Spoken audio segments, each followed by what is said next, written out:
Hello बच्चों, तो जैसा कि हम लोग पिछले वीडियो में भिन्न के बारे में समझ रहे थे, भिन्न के बारे में देख रहे थे, तो हम लोग भिन्न के बारे में समझेंगे भिन्न क्या होता है। तो बच्चों ये जो भी होता है ये बटा में जो भी दिया हुआ रहता है, ठीक है ना, जैसे 1/2, 3/4, 1/17, 1/3, ये सारा जो है ना वो भिन्न होता है, इसी को हम भिन्न कहते हैं, ठीक है ना, जिसको हम p/q के रूप में लिख सकते हैं। p और q जो होता है आप 7th 8 में पढ़े होंगे, 7th 8 में आप पढ़े होंगे, जो अंश और हर के रूप का जो होता है, ठीक है ना, अंश और हर के रूप का होता है। मतलब ऊपर वाला जो है उसको अंश कहते हैं, नीचे वाले को क्या कहते हैं, हर कहते हैं, ठीक है। मतलब ये p जो है उसको अंश कहेंगे या q को क्या कहेंगे, हर कहेंगे। इसमें बताइए अंश और हर क्या है। ये आपका अंश हो गया, ये आपका हर हो गया, समझ गया ना। तो यहाँ पे जो है जैसे कि 1/2 है, तो 1/2 में ये आपका क्या हो जाएगा, अंश हो जाएगा, और ये क्या हो जाएगा, आपका हर हो जाएगा। यही आपका क्या होता है, भिन्न होता है, जिसको हम फ्रैक्शन करते हैं इंग्लिश में, ठीक है। आगे बढ़ते हैं, ये आपका शांत दशमलव के बारे में हम लोग समझते हैं। शांत दशमलव का मतलब ये होता है जब भी हम भाग देते हैं, आप लोगों को भाग देने के लिए तो आता ही होगा, जब हम भाग देते हैं और भाग देने के बाद शेषफल जब 0 आ जाता है, ठीक है ना, कुछ अंक के बाद शेषफल कुछ टाइम के बाद जो होता है शेषफल जब 0 आ जाता है तब उसको हम शांत दशमलव कहते हैं, ठीक है ना। जैसे 1/2 है, इसको अगर हम भाग देते हैं, ठीक है ना, इसको मान लीजिए इसी को हम भाग देते हैं, ठीक है, इसको हम भाग देते हैं तो भाग देने पर शेषफल क्या आया, 0 बचा, शेषफल 0 बचा ना। शेषफल जब 0 बचा तो और ये आपका क्या आया, भागफल आया है, ठीक है। तो कुछ टाइम के बाद क्या होता है, ये भाग देने के बाद ये रुक जाता है, ठीक है ना, तो इसी को हम कहते हैं शांत दशमलव, ठीक है। और ये इसको जैसे आप भाग दे दीजिए, ठीक है, जैसे 2 को हम 1 से भाग देंगे तो 0 पॉइंट यहाँ 5 से हम लगाएंगे, 5 दूना 10 हो गया, कट गया, ये मतलब ये 0 आया ना, शेषफल क्या आया, 0। तो ये आपका कौन दशमलव कहलाएगा, शांत दशमलव कहलाएगा, ठीक है। आप लोग ये बात ध्यान रखिएगा, शेषफल जब 0 आता है जिसका वो कहलाता है आपका शांत दशमलव, ठीक है, ये आप लोग ध्यान रखिएगा, ठीक है। देखिए शेषफल अगर 0 आ गया तो वो कौन दशमलव कहलाएगा, शांत दशमलव कहता है। शांत का अर्थ है कि अंश में हर से भाग देने पर शेषफल 0 आ जाता है। मतलब अंश में हर से क्या किए हम, अंश में हर से भाग दे दिए, ठीक है, तो शेषफल क्या आ गया आपका, शेषफल आ गया 0। शेषफल क्या आ गया, 0। आप देख सकते हैं शेषफल 0 आ गया, ठीक है ना, तो वो आपका क्या कहलाता है, शांत दशमलव कहलाता है। ये आप लोग ध्यान रखिएगा, इसका उपयोग हम लोग आगे करेंगे। अशांत दशमलव जो होता है बच्चों, शेषफल 0 नहीं आएगा। जब हम भाग देंगे दो संख्या को, अंश में हर से भाग देंगे तो शेषफल जो है आपका 0 नहीं आएगा, ठीक है ना, शेषफल आपका 0 नहीं होगा। जैसे यहाँ पे आप जैसे भाग अगर देते हैं, ठीक है ना, यहाँ पे भी अगर भाग देते हैं या इसी को अगर मान लीजिए इसी को हम भाग दे के दिखते हैं, ठीक है ना, यहाँ भाग देने के बाद शेषफल क्या आया है, 1 आया है, शेषफल क्या आया है, 1 आया है। और यहाँ पे हम देख रहे हैं जो मान जो है ये बढ़ते जा रहा है, बढ़ते जा रहा है, बढ़ते जा रहा है, 1 4 2 8 5 7 ऐसे करते करते बढ़ते जा रहा है, बढ़ते जा रहा है, कभी रुक ही नहीं रहा है, ठीक है ना। तो ये आपका जो होगा ना वो अशांत दशमलव होगा। ये कौन सा दशमलव होगा आपका, ये अशांत दशमलव होगा। इसको भी अगर आप भाग देंगे तो ये भी वैसे ही शेषफल 0 नहीं आएगा। और ये जो है आपका अशांत दशमलव, मतलब ये दशमलव निरूपण जो है इसका, ये दशमलव निरूपण जो है ये आपका रुकेगा नहीं, ये बढ़ते जाएगा, जहाँ मतलब बहुत दूर तक बढ़ते हुए जाएगा, ठीक है ना। तो ये आपका कहलाता है अशांत दशमलव कहलाता है, ठीक है। मतलब अशांत का मतलब ये होता है, ठीक ना, जो अशांत का अर्थ ये है कि अंश में हर से भाग देने पर शेषफल 0 नहीं आता। शेषफल जो है यहाँ देखिए 0 आया, 0 नहीं आया, ये बढ़ते रहेगा, बढ़ते जाएगा, ठीक है ना। तो आगे बढ़ते ही चला जाता है। इसको हम क्या कहते हैं, इसको कहते हैं अशांत दशमलव, ठीक है। इसको हम क्या कहेंगे, अशांत दशमलव कहते हैं, ठीक है। आप लोग को दशमलव निरूपण बता चुके हैं। दशमलव निरूपण में क्या क्या होता है, एक शांत होता है और एक क्या होता है, एक अशांत होता है। आप लोग को ये जानना है, अशांत भी 2 प्रकार का होता है। अशांत दशमलव जो होता है वो भी आपका 2 प्रकार का होता है, ठीक है ना। अशांत जो है आपका एक अशांत आवर्ती होता है, एक अशांत अनावर्ती होता है। अशांत आवर्ती क्या होता है ये हम लोग समझेंगे, अशांत आवर्ती क्या होता है उसके बाद हम लोग समझेंगे अशांत अनावर्ती के बारे में, ठीक है। अशांत आवर्ती देखिए क्या होता है, कुछ परमेय संख्या ऐसी होती है कि जब हम उन्हें भाग विधि द्वारा दशमलव रूप में व्यक्त करते हैं तो करने की कोशिश करते हैं तो पाते हैं कि कुछ ना कुछ शेषफल अवश्य बचता है। जब आप लोग भाग देते हैं तो कोई भी परमेय संख्या को जब आप लोग भाग देते हैं तो क्या होता है, शेषफल में कुछ ना कुछ क्या होता है, बचता ही बचता है, अवश्य बचता है। भले ही हम कितना ही लंबा भाग क्यों ना कर लें, हम कितना भी लंबा भाग कर लेंगे शेषफल बच ही जाता है। आप देखे थे एक भाग 22/7 को हम भाग दिए थे तो शेषफल कुछ ना कुछ बच ही रहा था, ठीक ना। इसका कारण यह है कि भाग की प्रक्रिया में कुछ निश्चित चरणों के बाद एक ही शेषफल बार बार आता रहता है। कभी आप भाग देंगे तो आप भाग देने के समय में देखिएगा जो भाग देने में ना जो एक ही संख्या जो है ना बार बार आते जाएगा, मतलब 0.3 आ गया, 3 बार बार 3 ही आ रहा है। हम कितना भी कुछ कर लेंगे वो 3 ही आते जाएगा, ठीक है ना। तो बार बार आता है, ऐसी संख्या अशांत आवर्ती कहलाती है। मतलब जो एक ही संख्या जब रिपीट होते रहता है, एक ही संख्या जब रिपीट होगा तब उसको क्या कहेंगे, अशांत आवर्ती कहेंगे। वो शांत तो है नहीं, पहला बात तो ये हो गया कि वो शांत नहीं है, ठीक है ना। उसका शेषफल 0 नहीं आ रहा है। शेषफल जब 0 नहीं आ रहा है तो वो शांत नहीं है, और शांत नहीं है तो वो बार बार एक ही संख्या क्या हो रहा है, रिपीट हो रहा है। और जब बार बार एक ही संख्या रिपीट होता है तो उसको हम कहते हैं अशांत आवर्ती, ठीक है ना। तथा ऐसी दशमलव संख्याओं को प्रदर्शित करने के लिए प्रथम आवर्ती अंक समूह के ऊपर एक रेखा खींच दी जाती है तथा अन्य आवर्ती अंक समूह को नहीं लिखा जाता है, और इस रेखा को हम बार या आवर्त कहा जाता है, ठीक है, या रेकरिंग हम लोग बोलते हैं, ठीक है ना। ऐसी स्थिति में कोई अंक समूह अपने को बार बार दोहराता है। मतलब ये जो हम आप लोगों को इतना पढ़ करके सुना है उसका मतलब आप लोगों को बता रहे हैं। जैसे कि मान लीजिए ये संख्या है, 0 के बाद 3 क्या है, 3 बार बार दोहरा रहा है, ठीक है ना, बार बार आ रहा है 3, ये ऐसे बढ़ते जाएगा, ठीक है ना। जैसे यहाँ पे देख लीजिए, यहाँ 1 2 3 1 2 3 1 2 3, ये बार बार क्या हो रहा है, बढ़ते जा रहा है, एक अपने को क्या कर रहा है, दोहरा रहा है ये संख्या, ठीक है ना। जैसे यहाँ पे देख लीजिए, यहाँ पे देखिए 692307 692307, यहाँ पे ये क्या हो रहा है, ये संख्या जो है अपने आप को क्या कर रहा है, दोहरा रहा है, ठीक है ना। तो इतना बड़ा कौन लिखेगा, इतना बड़ा लिखने से अच्छा होगा क्या, जो हम ऊपर में रेकरिंग दे देंगे, आवर्त चिन्ह दे देंगे, जिसको हम बार कहते हैं, ठीक है ना। जैसे यहाँ पे 3 है, 3 बार बार क्या लिखेंगे हम, इसलिए हम क्या करते हैं, यहाँ पे हम दे दिए रेकरिंग दे दिए, ठीक है ना। यहाँ हम रेकरिंग दे देंगे। यहाँ पे 1 2 3 1 2 3 बार बार आ रहा है, इसलिए 1 2 3 पे हम क्या दे दिए, रेकरिंग दे दिए। इससे ये समझ में आ रहा है 1 2 3 जो है वो आपका बार बार रिपीट हो रहा है, बार बार आ रहा है, समझ में आ रहा है ना। अब यहाँ पे देखिए, यहाँ पे एक गलती थोड़ा सा हो गया है, यहाँ पे 2 पे ये रेकरिंग नहीं होगा, ठीक है ना, 2 के बाद होगा, क्योंकि यहाँ पे देखिए ये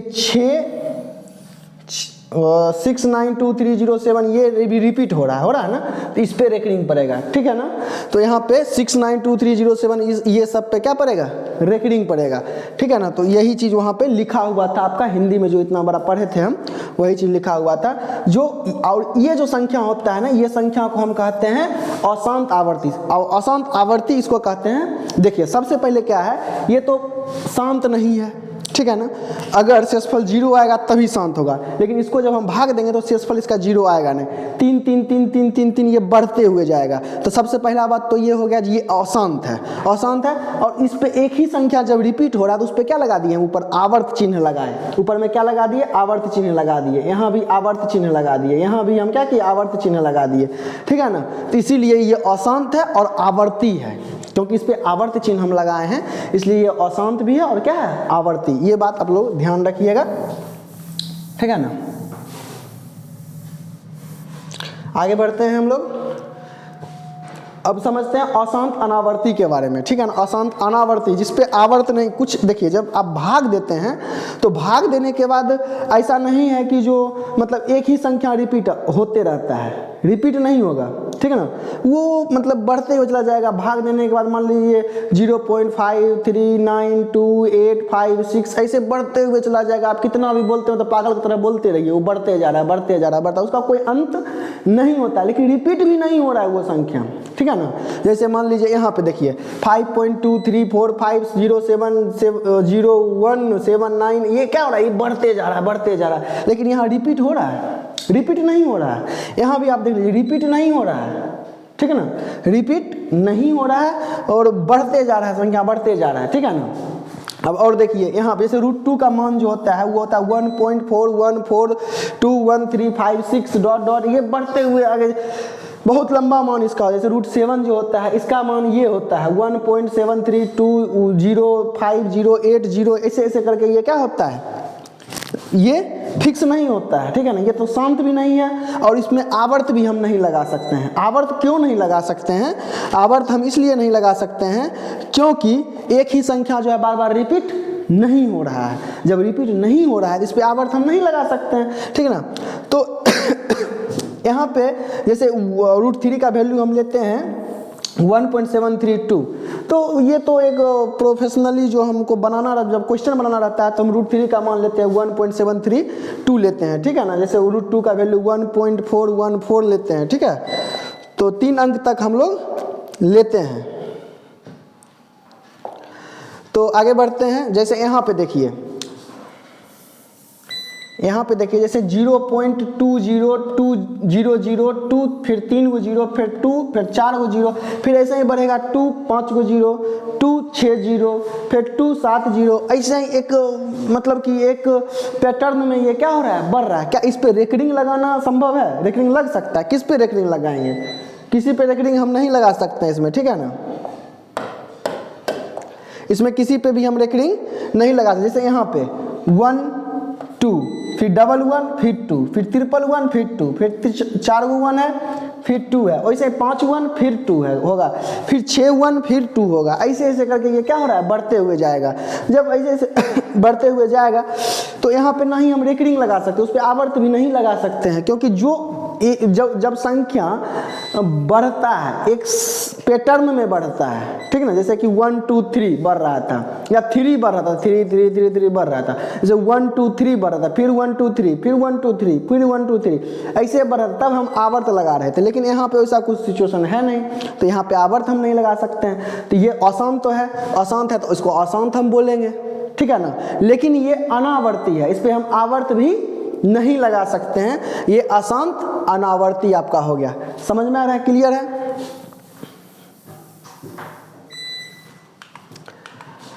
अब परमेय संख्या के बारे में हम लोग समझते हैं, ठीक है ना। परमेय संख्या वो होता है बच्चों जिसको हम p/q के रूप में लिख सकते हैं। p/q का मतलब क्या होता है? जिसको अंश बाय हर के रूप में लिख सकते हैं, और q जो है कभी 0 के बराबर नहीं होगा। q जो है 0 के बराबर कभी नहीं होगा। इसी को हम कहते हैं परमेय संख्या, जहाँ पे pq जो है एक पूर्णांक होगा, ठीक है ना। पूर्णांक समझ रहे हैं, 0 और माइनस वाला प्लस वाला दोनों ले लेंगे तो वो पूर्णांक कहलाता है, ठीक है ना। मतलब कि यहाँ पे कह रहा परमेय संख्या वो होगा जिसको हम p/q के रूप में लिख सकते हैं। p और q जो है वो एक पूर्णांक है, और q बराबर नॉट इक्वल टू 0। मतलब कहने का ये है जो हर में कभी भी शून्य नहीं हो सकता, मतलब नीचे वाला हर जो है वो कभी भी शून्य नहीं हो सकता है, ठीक है ना। इसको हम q से दर्शाते हैं, मतलब परमेय संख्या को हम q से लिखते हैं, कैपिटल Q से लिखते हैं, बड़का Q से लिखते हैं, ठीक है ना। ये आप लोग ध्यान रखिएगा, ठीक है ना। जैसे 1/2 हो गया, 3/4 हो गया, 1/17 हो गया, 1/3 हो गया, ये सब क्या है? परमेय संख्या, क्योंकि इसको हम p/q के रूप में लिख रहे हैं। देख रहे हैं यहाँ पे p/q के रूप में लिखा हुआ है, मतलब अंश और हर के रूप में लिखा हुआ है। अब 0 जो है ये भी परमेय संख्या कैसे है? देखिए, नीचे में कुछ नहीं है तो 1 हम दे सकते हैं, नीचे में कुछ जब नहीं रहता है तो हम 1 दे सकते हैं, ठीक है ना। ऑटोमेटिक 1 होता है। जैसे 2 के नीचे कुछ नहीं है तो 1 है, 5 नीचे कुछ नहीं है तो क्या है? 1 है। यहाँ भी 1 दे सकते हैं, यहाँ भी 1 दे सकते हैं, यहाँ भी 1 दे सकते हैं, ठीक है। तो ये सब भी क्या है? परमेय संख्या। सारा क्या है ये? परमेय संख्या। क्यों है परमेय संख्या? क्योंकि इसको हम p/q के रूप में लिख सकते हैं, p/q के रूप में लिख सकते हैं, ठीक है ना। इसको भी हम p/q के रूप में लिख पा रहे हैं, क्योंकि ऊपर वाला p हो गया, नीचे वाला q हो गया। 0 तो है नहीं जिसको परमेय हम बोलेंगे, ठीक है ना। परमेय को क्या कहता है? परमेय कहता है इसको हम p/q के रूप में लिख सकते हैं, परमेय यही ना बोलता है। और q मतलब हर जो है कभी भी 0 के बराबर नहीं होगा, ये परमेय कहता है। तो यहाँ पे देखिए p/q के रूप में लिखाया, और नीचे में कभी कहीं 0 आपको दिख रहा है? नहीं दिख रहा है ना, तो ये आपका परमेय संख्या हो गया। समझ में आ रहा है ना। अब आगे बढ़ते हैं हम लोग। यहाँ पे देखिए, क्या ये परमेय संख्या होगा? बताइए। नीचे में क्या है?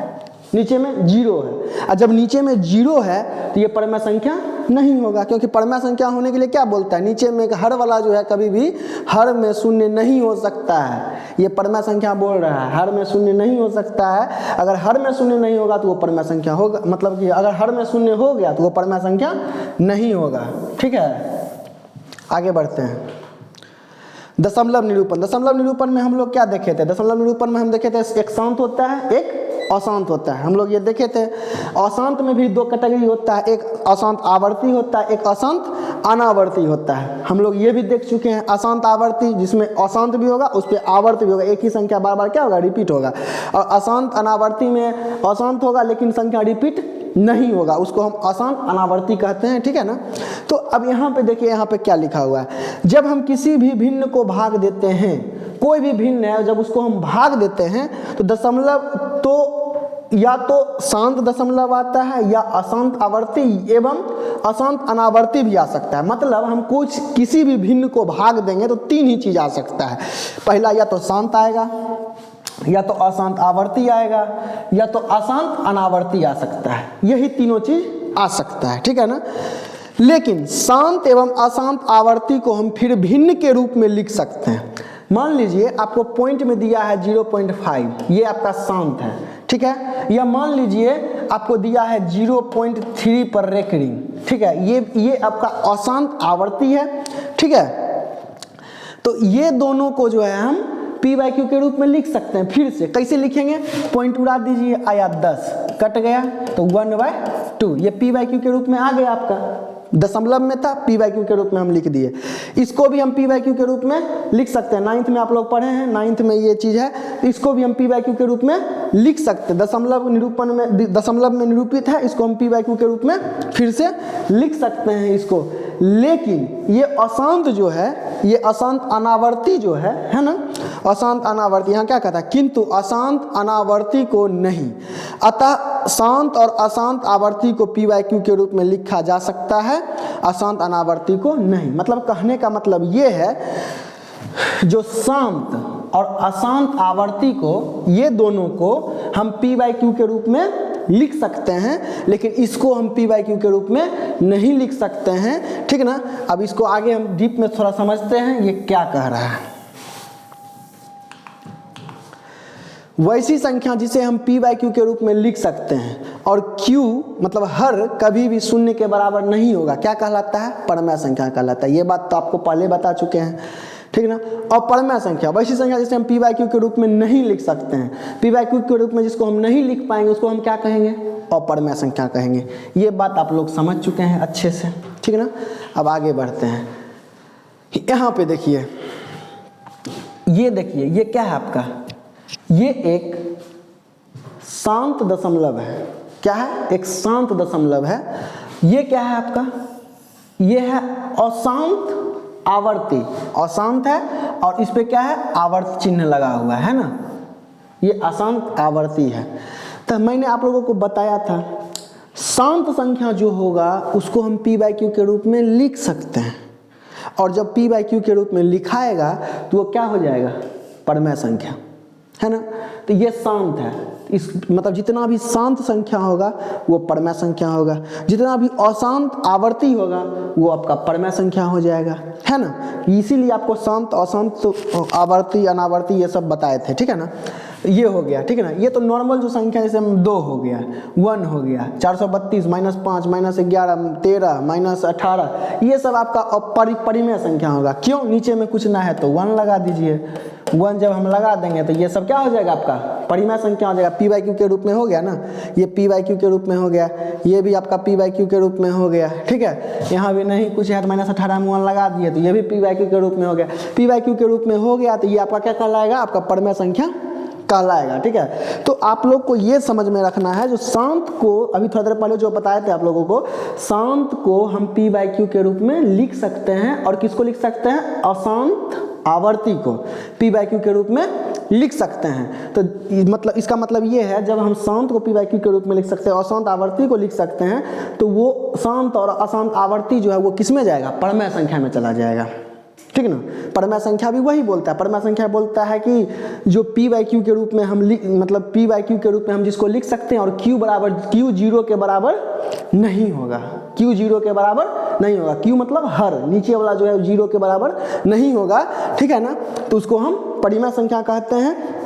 और आप लोग ये ध्यान में रखिए, जो यहाँ पे ये शांत है, ये अशांत आवर्ती है, अशांत आवर्ती है, तो शांत और अशांत आवर्ती को हम लोग p/q के रूप में लिख सकते हैं, आपको बता चुके हैं। तो इसलिए ये परमेय संख्या होगा, ये सब क्या होगा, परमेय संख्या होगा, ठीक है ना।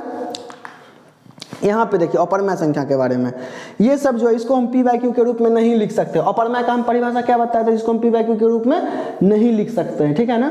तो यहाँ पे अपरमय संख्या जो है इसको हम अपरमय संख्या, आप देखिए 5.2345050179 डॉट, मतलब बोलते चले जाइए एकदम, मतलब बुढ़ारी तक बोलते रहिए, खत्म ही नहीं होगा कभी, ठीक है ना। आपका एग्जाम खत्म हो जाएगा, ये संख्या खत्म ही नहीं होगा, ये चलते रहेगा। ये मतलब अशांत अनावर्ती है, ना ही इस पे आवर्त है और ना ही इस पे आवर्त है और ना ही ये कहीं रुक रहा है, ठीक है ना। तो ये कहीं नहीं रुक रहा है, इसका मतलब क्या है, इसमें शेषफल जो है वो बार बार आते रहता होगा। शेषफल जब बार बार आ रहा है तो ये अशांत दशमलव हो गया, और इस पे आवर्त नहीं है तो अशांत आवर्ती हो गया, ठीक है ना, अशांत अनावर्ती हो गया, ठीक है।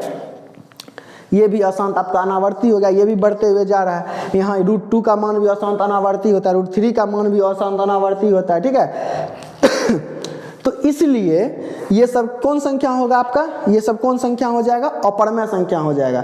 मतलब जिसको हम पी बाई क्यू के रूप में बदल सकते हैं, शांत को बदल सकते थे तो शांत चला गया आपका परमय में, अशांत आवर्ती को बदल सकते थे तो वो चला गया परमय में, लेकिन अशांत अनावर्ती को हम नहीं बदल सकते थे, इसलिए ये आ गया अपरमय में, क्योंकि अपरमय बोलता है जिसको हम पी बाई क्यू के रूप में नहीं लिख सकते वो मेरे अंदर आ जाएगा, ठीक है ना। इस सब को हम पी बाई क्यू के रूप में नहीं लिख सकते हैं तो ये सब किसके अंदर चला जाएगा, अपरमय संख्या के अंदर चला जाएगा। अगर आपको ऐसे संख्या दे देगा तो आप लोग को अगर पूछेगा कौन सा शांत है, कौन सा अशांत है, कौन अशांत आवर्ती है, कौन अशांत अनावर्ती है, तो आप बता सकते हैं,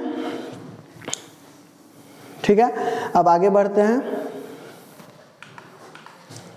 अब वास्तविक संख्या के बारे में हम लोग समझते हैं। तो आप लोग समझिए परमय संख्या और अपरमय संख्या, ठीक है ना। तो परमय संख्या और अपरमय संख्या मिल करके, जितना परमय संख्या है और जितना अपरमय संख्या है, दोनों को जब हम मिलाते हैं ना तो वो वास्तविक संख्या बनता है, ठीक है ना। मतलब परमय संख्या और अपरमय संख्या दोनों भाई है, और उसका जो है पापा जो है वो है वास्तविक संख्या, ठीक है ना। इसी के घर में ये दोनों रहता है, ठीक है ना। परमय और अपरमय संख्याओं का समूह रियल नंबर यानी वास्तविक संख्या का समूह कहलाता है। इसे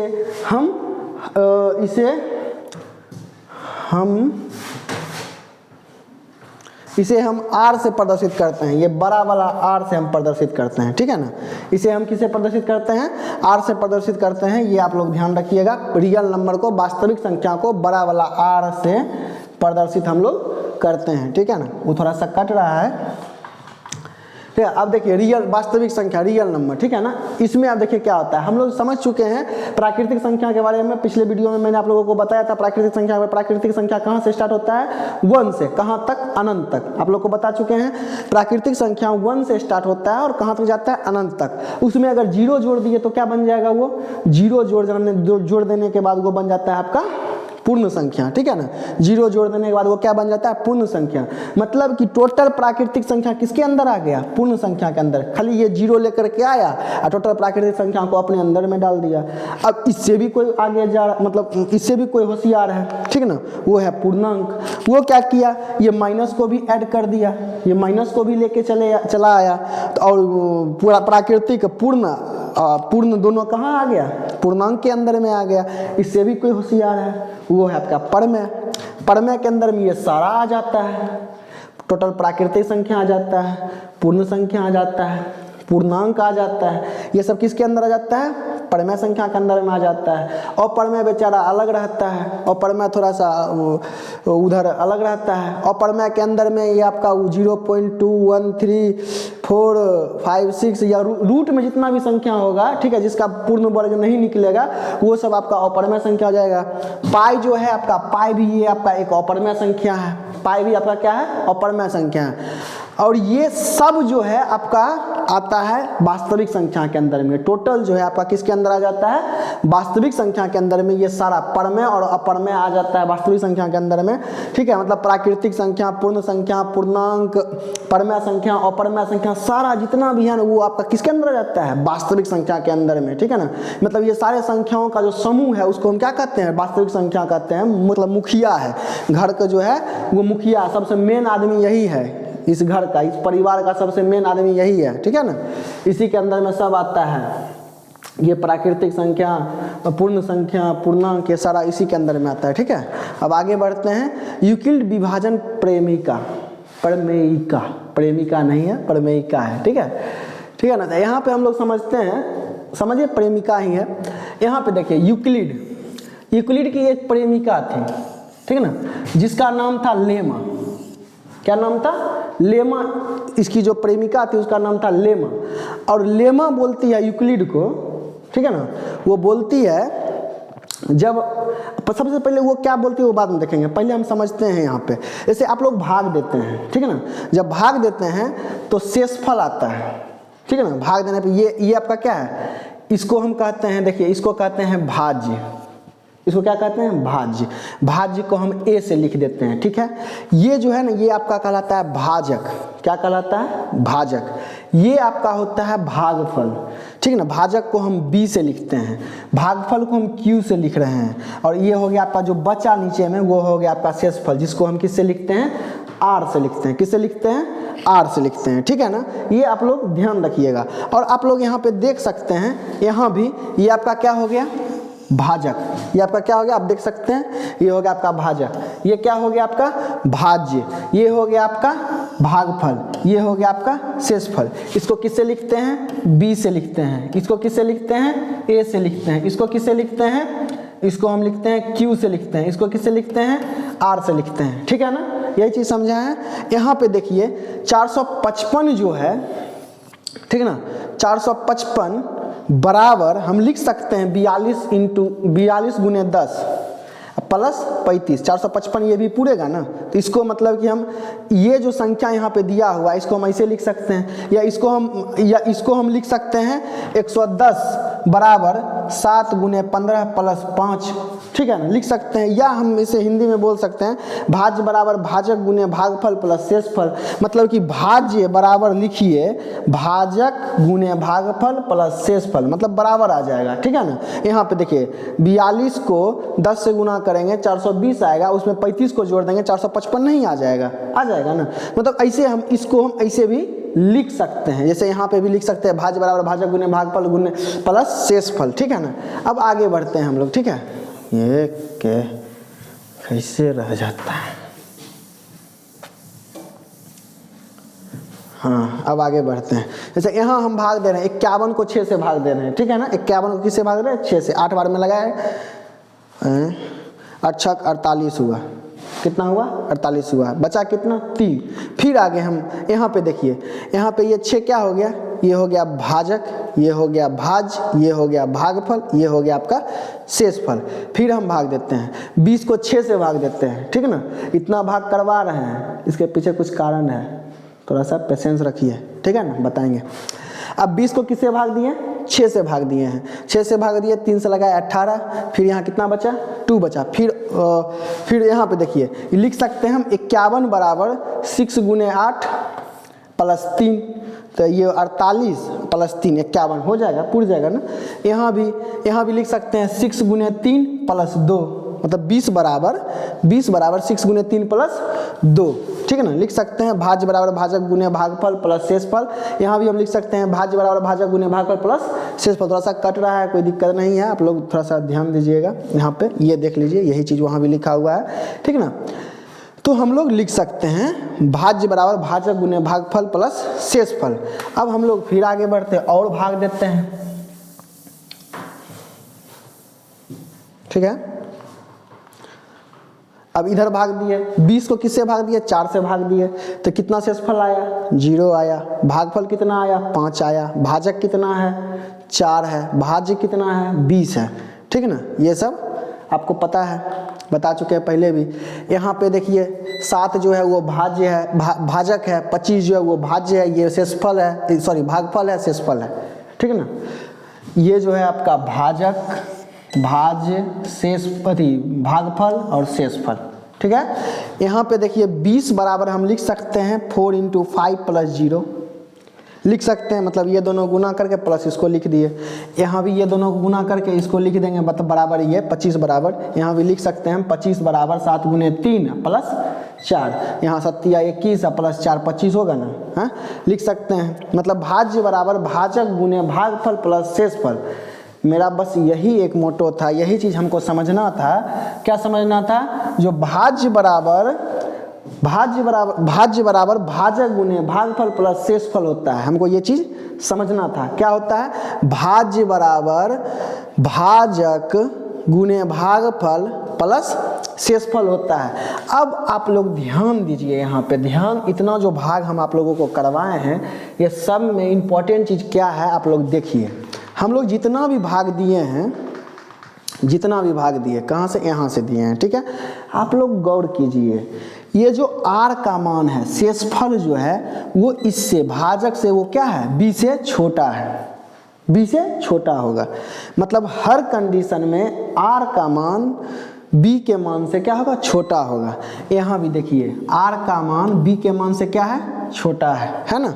आगे बढ़ते हैं, यहाँ भी r का मान जो है b के मान से क्या है? छोटा है। यहाँ देखिए, यहाँ भी r का मान जो है b के मान से क्या है? छोटा है ना, है ना। यहाँ पे देखिए r का मान क्या है? 0। r का मान क्या आया? 0। तो ये b से तो छोटा ही है, r का मान b से छोटा है। यहाँ आप देखिए, यहाँ भी r का मान क्या आया है? b से छोटा ही आया है। मतलब इससे ये समझने का मतलब समझ में आ रहा है हम लोग को, जो r का मान जो होगा, r का मान जो आएगा वो b से क्या होगा? छोटा होगा। कभी भी r का मान जो आएगा वो b से क्या होगा? छोटा होगा। 0 भी आ सकता है, यहाँ देखिए 0 भी आ सकता है, ऐसा नहीं है कि 0 नहीं है, 0 भी आ सकता है, लेकिन मतलब 0 से बड़ा होगा, माइनस में नहीं जाएगा, ठीक है ना। r का मान b से छोटा होगा, मतलब ये जो r है वो b से क्या होगा? छोटा ही आएगा। आप देख रहे हैं हर एक जगह, पिछले स्लाइड में भी आप लोग को दिखा चुके हैं, जो r का मान जो है b के मान से क्या होगा? छोटा होगा। क्या 0 के बराबर हो सकता है? 0 के बराबर, r का मान 0 भी तो आ सकता है ना। तो 0 के बराबर भी हो सकता है, और 0 से जब भी होगा ना वो बड़ा ही होगा, ठीक है ना। 0 से क्या होगा? बड़ा होगा। ये आप लोग ध्यान रखिएगा, r का मान जब भी होगा b से छोटा होगा, 0 के बराबर हो सकता है, लेकिन मतलब कि 0 के बराबर हो सकता है या 0 से बड़ा ही होगा, ठीक है। ये बात आप लोग ध्यान रखेंगे, ठीक है ना। आगे बढ़ते हैं। अब देखिए यहाँ पे क्या है, हम आप लोग को बताए थे भाज्य बराबर भाजक गुने भागफल प्लस शेषफल, बताए थे ना। तो वही हो गया, भाज्य बराबर भाजक गुने भागफल प्लस शेषफल। और यहाँ पे जो है r का मान जो होगा वो 0 से छोटा होगा, b से छोटा होगा, और 0 से बड़ा या बराबर होगा, ठीक है ना। r का मान 0 से बड़ा या बराबर होगा, अब b से छोटा होगा। यही बात यूक्लिड की जो प्रेमिका थी, ठीक है ना, प्रेमिका, वो ये बात बोली थी, ठीक है ना। यूक्लिड की जो प्रेमिका थी, ये प्रेमिका वो ये बात बोली थी, ठीक है ना। जो सबसे पहली बात तो ये बोली थी वो, जो a जो होगा ना वो b से बड़ा होगा, a जो होगा वो b से बड़ा होगा। उसके बाद मतलब a जो होगा और b और q का गुणनफल और r प्लस r के बराबर होगा। मतलब a बराबर b गुने q प्लस r, वही चीज़ लिखा हुआ है जो हम माने थे उस अनुसार लिखे, जैसे a माने, b माने, q माने, r माने। इतना बार बार कौन लिखेगा इतना बड़ा, ठीक है ना। तो हम a बराबर b q प्लस r लिख दिए, ठीक है। और तीसरा बात ये क्या बोली थी प्रेमिका जो है इसकी, किसकी? यूक्लिड की प्रेमिका, ठीक है ना। क्या नाम था? लेमा। क्या नाम था? लेमा। तीसरा बात क्या बोली थी? जो r का जो मान होगा वो b से छोटा होगा, r का मान b से क्या होगा? छोटा होगा। 0 के बराबर हो सकता है लेकिन 0 से बड़ा होगा, ठीक है ना। r का मान 0 से बड़ा या बराबर होगा। अब आपको हम बताते हैं, कोई भी संख्या है, मान लीजिए 5000 है, मान लीजिए 5000 है, 5008 मान लीजिए है, सॉरी इकाई दहाई सैकड़ा हज़ार 10,000, 50,008 है, ठीक है ना। इसको हमको भाग देना है मान लीजिए 5 से। किससे भाग देना है? 5 से, ठीक है। जब हम 5 से भाग देंगे इसका शेषफल क्या आ सकता है, अब बताइए। तो सबसे पहले तो हम लोग ये समझेंगे, ये आपका जो है वो है a, ये क्या है आपका a, ठीक है, मतलब भाज्य है, क्या है भाज्य। ये आपका है भाजक मतलब b, ठीक है। और हम जानते हैं जो r का मान जो होगा, r का मान जो होगा वो b से क्या होगा, छोटा होगा, 0 के बराबर होगा, लेकिन 0 के बराबर या 0 से बड़ा होगा, ठीक है ना। ये हम लोग जान चुके हैं, ठीक है ना। यहाँ पे आप देख सकते हैं, यहाँ पे हम लोग जान चुके हैं जो r का मान जो होगा, मतलब यहाँ पे कहता है इसको इससे भाग देने पर शेषफल क्या आएगा, ठीक है ना। तो यहाँ पे हम ये समझेंगे जो b का मान r से छोटा होगा तो क्या क्या हो सकता है बताइए। मतलब b से क्या होगा, छोटा होगा r का मान b से क्या होगा, छोटा। b कितना है, 5 है, तो 5 से छोटा क्या क्या होता है, 5 से छोटा होता है आपका 4, 3, 2, 1, और कहाँ तक हो सकता है r का मान, 0 तक। कहाँ तक हो सकता है, 0 तक। तो मतलब हम बिना भाग दिए बता सकते हैं जो यही में से कोई जो है शेषफल आएगा, इसी में से कोई शेषफल आएगा। क्यों, क्योंकि उसकी प्रेमिका बोलती है यूक्लिड डिवीजन लेमा, इसे हम देख चुके हैं। जो r का मान जो होगा b से छोटा होगा, 0 के बराबर या 0 से बड़ा होगा, ये हम लोग देख चुके हैं, ठीक है ना। तो इसलिए यहाँ पे b का मान 5 है, तो मतलब 5 से छोटा होगा, और कहाँ तक हो सकता है, 0 तक हो सकता है, 0 के बराबर तक हो सकता है। तो 5 से छोटा जब होगा तो 5 से छोटा क्या क्या आता है, 4 आता है, 3 आता है, 2 आता है, 1 आता है, ठीक है ना। तो ये सब आपका जो है मान हो सकता है, यही चीज़ हम लोग को समझना था, ठीक है ना। यहाँ तक हो गया है। अब नेक्स्ट वीडियो में हम लोग यूक्लिड डिवीजन एल्गोरिथम के बारे में समझेंगे। यूक्लिड विभाजन क्या होता है, देखिए यूक्लिड विभाजन एल्गोरिथम, इसके बारे में हम लोग अगले वीडियो में समझेंगे। धन्यवाद।